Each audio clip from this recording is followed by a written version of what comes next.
أعوذ بالله من الشيطان الرجيم. بسم الله الرحمن الرحيم. الحمد لله رب العالمين القائل كل نفس ذائقة الموت. الحمد لله الذي قسم بالموت رقاب الجبابرة وكسر به ظهور الأكاسرة وقصر به آمال القياسرة الذين كانت قلوبهم عن ذكر الموت نافرة حتى جاءهم الموت فأرداهم في الحافرة فانظر هل تحس منهم من أحد أو تسمع لهم ركزا.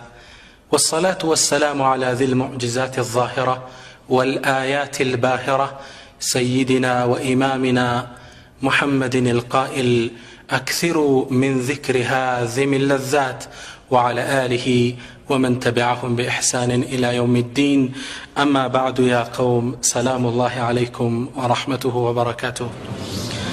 أهلا ومرحبا مع سلسلة دار الآخرة.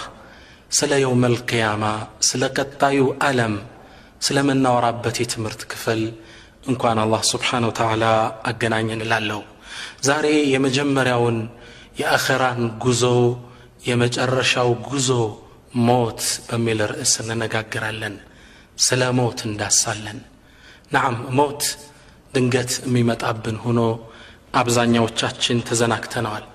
የሰው ልጅ በህይወቱ ውስጥ ብዙ ጉዞዎች ሊጓዝ ይችላል። ወደ ሐጅ፣ ዘመድ ጥየቃ ክፍለ ሀገር፣ ለህክምና ወደ አሜሪካ፣ ወደ ተለያየ ሀገር። አንዴ ግን አንድን ጉዞ ይጓዛል ላይመለስ። ያን ጉዞ ሞት እንለዋለን። ሞት ድንገት የሚመጣ እንግዳ፣ ያልተዘጋጀንለት እንግዳ። ምናልባት ከቤታችን ቦርሳዎችን ሞባይል አንጠልጥለን ወጥተን እኛን አንጠልጥለውን ተሸክመውን ሊመለሱ ይችላል። ሱብሃንአላህ። ሞት ድንገት የሚመጣ እንግዳ ነው።